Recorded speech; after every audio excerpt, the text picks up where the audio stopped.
सूरज अभी पूरा उगा नहीं था, पर गांव की औरतें और मर्द धान के खेत की ओर बढ़ रहे थे। पंखा टोपी लगाए, कोई खुरपी, कोई बाल्टी लिए, सब तैयार थे। खेत के किनारे पर बूढ़े ठाकुर रामलाल और किशन बैठे थे। किशन, देख बेटा, आज पहली बार तू खेत में रुपाई करेगा। ये कोई खेल नहीं है।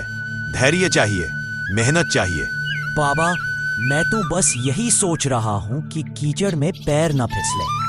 तभी गांव की बिंदिया आई, अपने सिर पर बीजों की टोकरी लेकर। किशन, अगर फिसल भी गया तो खेत में ही गिरेगा, धान पर नहीं। डर मत, ये काम सबको सिखाई देती है। सब हंसने लगे। रोपाई शुरू हुई।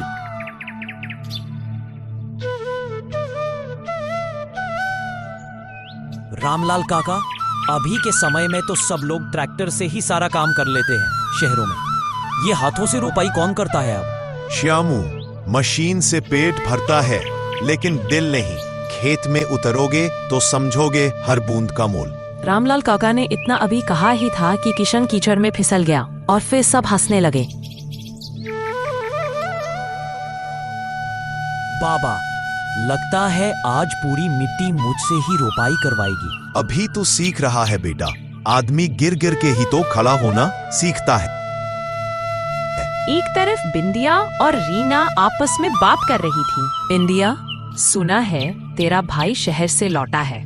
हाँ, लौटा है, पर खेतों में नहीं आना चाहता है। कहता है अब ये सब पुरानी तकनीक हो चुकी है, सब कोई अब ट्रैक्टरों से ही धान रोपाई करते हैं। मुझे लगता है पुरानी तकनीक में ही जमीन से जुड़ाव होता है, बिना इसके तो सब कुछ खोखला लगता है। तभी एक छोटा बच्चा आया और अपने माँ से कहने लगा, माँ, मैं भी पानी में खेलना चाहता हूँ। नहीं बेटा, ये खेल नहीं, खेत है।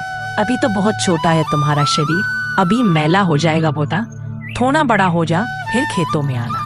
दोपहर होते होते सब थक चुके थे, पर चेहरों पर संतोष था। खेत में एक एक पौधा लग चुका था, जैसे कोई सपना बीजा हो। बाबा, अब समझ आया ये काम कितना जरूरी है। जब अपने हाथों से कुछ लगाते हैं तो मन भी जुड़ जाता है। दोस्तों, सबने एक साथ तालियां बजाई। खेत शांत था, पर दिलों में एक हलचल थी। जमीन से जुड़े होने की, कुछ सृजन करने की नैतिक सीख।